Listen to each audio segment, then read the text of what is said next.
Hello guys, कैसे हैं आप सब। आई होप कि आप बहुत अच्छे होंगे, आपकी पढ़ाई भी बहुत अच्छे तरीके से चल रही होगी। तो आज हम डिस्कस करने वाले हैं टॉप एमसीक्यूज के बारे में। इसमें हमको ध्यान रखना है कि जो भी एग्जाम में बार बार पूछे जाते हैं वही क्वेश्चन को यहाँ पर डिटेल में डिस्कस करेंगे। और आज हम जो टॉपिक उठाए वो बेसिकली आपके सोर्सेज से उठाए, जिसमें हम बुक्स और उनके ऑथर्स को डिस्कस करेंगे जो आपके एंशियंट हिस्ट्री से रिलेटेड होगा। अगर आप इसका पीडीएफ डाउनलोड करना चाहते हैं तो आप सिंपल सा टेलीग्राम चैनल पर जाइए और वहां पर मिनीहोर आईएएस सर्च करेंगे, आपको चैनल मिल जाएगा और वहां पर पीडीएफ डाल दी जाएगी, आप आसानी से उसको डाउनलोड कर सकते हैं। तो इसी तरह हम आगे बढ़ते रहेंगे। जो हमारा नेक्स्ट वीडियो आने वाला है वो आने वाला आपके अभिलेख पर, दैट इज इंस्क्रिप्शन। जितने भी इंस्क्रिप्शन हैं उन सारे के सारे हम कवर करेंगे और जिस तरह से क्वेश्चन पूछा जाता है हर एक कॉम्पिटेटिव एग्जाम में उसी तरह का क्वेश्चन मैंने फ्रेम किया है। ये अगर आप एसएससी सीजीएल या फिर एसबीआई पीओ किसी भी एग्जाम की प्रिपरेशन कर रहे हैं तो जब आप इन क्वेश्चंस का स्टैंडर्ड देखेंगे किस तरह सॉल्व करना है तो आपको समझ में आएगा कि सारे एग्जाम के लिए ये काफी काफी इंपॉर्टेंट है। तो अगर आप मुझसे जुड़ना चाहते हैं इस सीरीज में तो चैनल को सब्सक्राइब कर लीजिए, बेल आइकन को भी प्रेस कर लीजिए ताकि जब भी मैं वीडियो को अपलोड करूं विद डिटेल एक्सप्लेनेशन तो आपको वो आसानी से समझ में आए, आसानी से मिल जाए। तो आज डे 1 है और चलिए डिस्कस करते हैं बिना समय गंवाए। सबसे पहले हमारा क्वेश्चन क्या कह रहा है भाई, समझते हैं। What is जटाकाश? जटाकाश क्या होते हैं? ये एक टैक्स है या फिर टेक्स्ट है या फिर टेम्पल है या फिर साइट्स है? कमेंट सेक्शन में बताओ इसका आंसर। तो पहली बात, इसका आंसर होगा टेक्स्ट। जो जटाकाश होते हैं वो बुद्धिस्ट टेक्स्ट माने जाते हैं, जो बुद्धास के लाइफ से रिलेटेड होता है उसी को हम जटाकाश कहते हैं। इन जटाकाश को पढ़कर हम बुद्धिज्म के बारे में, स्पेशली बुद्धा के बारे में, गौतम बुद्ध के बारे में, उनके चाइल्डहुड के बारे में, उनकी जितनी भी बुद्धा से पहले उनकी जो बेसिकली एक हिसाब से कह सकते हैं इनकारनेशन हुआ था, उन सब के बारे में हम जटाकाश से समझ सकते हैं। तो ये आपका पहला आंसर। सेकंड क्वेश्चन कह रहा है दीप वंशा एंड महावंशा किससे रिलेटेड है? हिंदुइज्म, जैनिज्म, अजीविकास या फिर बुद्धिज्म? तो आपका करेक्ट आंसर होगा बुद्धिज्म। जो है दीप वंशा, महावंशा, ये श्रीलंकन क्रॉनिकल्स कहे जाते हैं, ग्रेट क्रॉनिकल्स भी कहे जाते हैं। आपको याद रखना है कि कहाँ से बिलोंग करता है, तो श्रीलंका से बिलोंग करता है, जो बुद्धिज्म से रिलेटेड है। और ये भी हमको गौतम बुद्ध के और उनके जीवन के बारे में अच्छी खासी जानकारी देता है। साथ में बुद्धिज्म किस तरह से श्रीलंका में स्प्रेड हुआ और वहां श्रीलंका से अदर कंट्रीज में किस तरह स्प्रेड हुआ है, सारी की सारी जानकारी आपको दीप वंशा और वह महावंशा में मिल जाएगी। नेक्स्ट क्वेश्चन हमारा, who among the following wrote Buddhacharita? Menander, अश्वघोष, विशाखादत्त या फिर वागपति राज? तो बुद्ध चरित को लिखने वाले थे अश्वघोष। इसको याद रखना है, काफी एग्जाम में ये रिपीट हो चुका है। बुद्ध चरित भी अगेन बुद्धिज्म से रिलेटेड है, ये भी हमको एक ग्लिम्पस प्रोवाइड करता है for the Gautam Buddha and Buddhism, right. तो बुद्ध चरित को लिखने वाले कौन थे? अश्वघोष। मेयांडर या मेनांडर कह लीजिए, इनका याद रखना है आपको एक मिलिंद पन्हो। वागपति राज का याद रख लीजिए गौडाओ, आगे मैं डिस्कस करूंगा। और फिर विशाखादत्त के जितने भी बुक्स इंपॉर्टेंट हैं वो सारे के सारे क्वेश्चंस में आपको मिल जाएंगी, just wait and watch. Question number 5 है मेगास्थनीज हु रोट। मेगास्थनीज ने क्या लिखा? मुद्दा राक्षस, गौडाहो, इंडिका या फिर अष्टाध्यायी?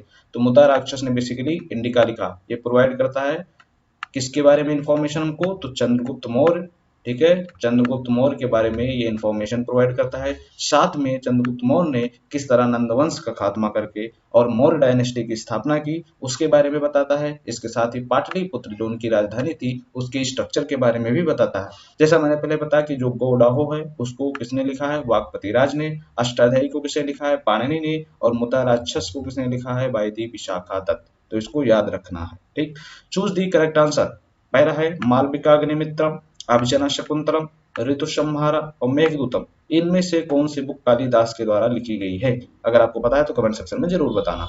ए B C only, A C D only, A B D only या फिर ए बी सी डी? तो बेसिकली ये जितने भी सारे बुक्स थे, जो इंपॉर्टेंट बुक्स थे जो कालिदास के द्वारा लिखा गया था, उसको मैंने कंपाइल करके एक में बना दिया है। तो इसका आंसर होगा D, that is A B C D. ये सारे बुक मालविकाग्निमित्रम, अभिजना शकुंतलम, ऋतुसंहार और मेघदूतम, ये चारों के चारों बुक कालिदास द्वारा रिटन हैं, राइट। चलिए नेक्स्ट क्वेश्चन पर चलते हैं। Which among the following text provide history of Kashmir?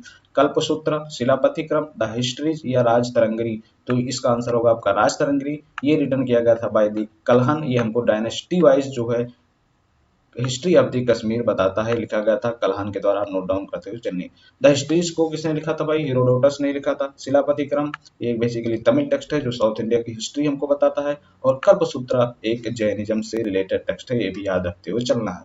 Harshacharita को किसने लिखा? इसका आंसर होगा बाण भट्ट ने, ठीक है।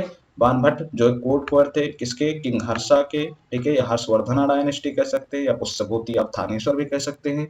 तो हर्ष चरित्र जो लिखा गया वो बाणभट्ट द्वारा लिखा गया, और ये कोर्ट कुंवर थे हर्षा या किंग हर्षवर्धना के कोर्ट में, ठीक है। जैसे मैंने बताया बिल्हन का, कलहन का, और हर्षवर्धना ने भी कई जो ड्रामा या फिर पोएट्री लिखी थी उसको बताइए अगर आप जानते हैं तो। Who among the following travelers came from China? China से कौन से ट्रेवलर्स आए थे? अलबरूनी, इत्सिंग, इब्न बतूता या सुलेमान? इसका आंसर होगा इत्सिंग। इसके साथ फाहियान और हुएनसांग को भी याद रखना। पहले कौन आया? तो पहले आया फाहियान, ठीक है, फाहियान। उसके बाद हुएनसांग। फाहियान आए थे गुप्ता पीरियड में, ओके।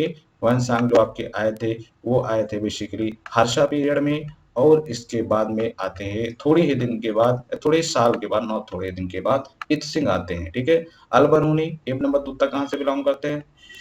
मोरक्कन से। सुलेमान अरब से बिलोंग करते हैं। नेक्स्ट क्वेश्चन है, who among the following wrote bibliotheca historica? ये काफी इंपॉर्टेंट टेक्स्ट माना जाता है। अब बताइए इसका आंसर क्या होगा? तो इसको लिखने वाले हैं डायोडोरस, ओके। इसको याद रखना है कि कौन लिखा है, डायोडोरस। बुक का नाम क्या है भाई? बिब्लियोथेका हिस्टोरिका। टॉलमी ने क्या, हीरोडोटस का मैंने बता दिया था हिस्टोरीज, ओके। और टॉलमी ने क्या लिखा? ज्योग्राफी के बारे में। चलिए नेक्स्ट डिस्कस करते हैं question number 11। In the Indian context, the prehistoric man first appeared in which of the following cave? यहाँ पर कुछ केव दिए हैं, आपको बताना जो प्रीहिस्टोरिक मैन है वो सबसे पहले उनका एविडेंस हमको कहाँ पर मिला। इसका आंसर होगा नन्ना ना भीमबेटका नहीं, बोरी केव होगा जो आपका पुणे रीजन में पड़ता है। भीमबेटका आपका मध्य प्रदेश में पड़ता है, ठीक है। उसके बाद गुंटेपल्ले और अमरावती ये भी इंपॉर्टेंट साइट्स माने जाते हैं, बट आपका आंसर होगा बोरी केव्स। नेक्स्ट क्वेश्चन है नियांडरथल मैन, इसको हम अर्ली मैन कहते हैं, dominated in which of the following Palaeolithic as?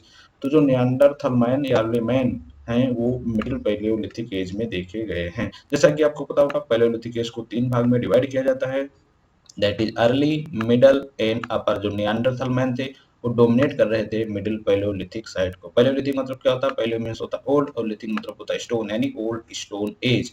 Microlith were first discovered by, पहला ऑप्शन है आपका कार्लेल, एच.डी. शकालिया, जॉन मार्शल या फिर राखल दास बनर्जी। इसका आंसर होगा कार्लेल। कार्लेल ने पहला माइक्रोलिथ डिस्कवर किया था।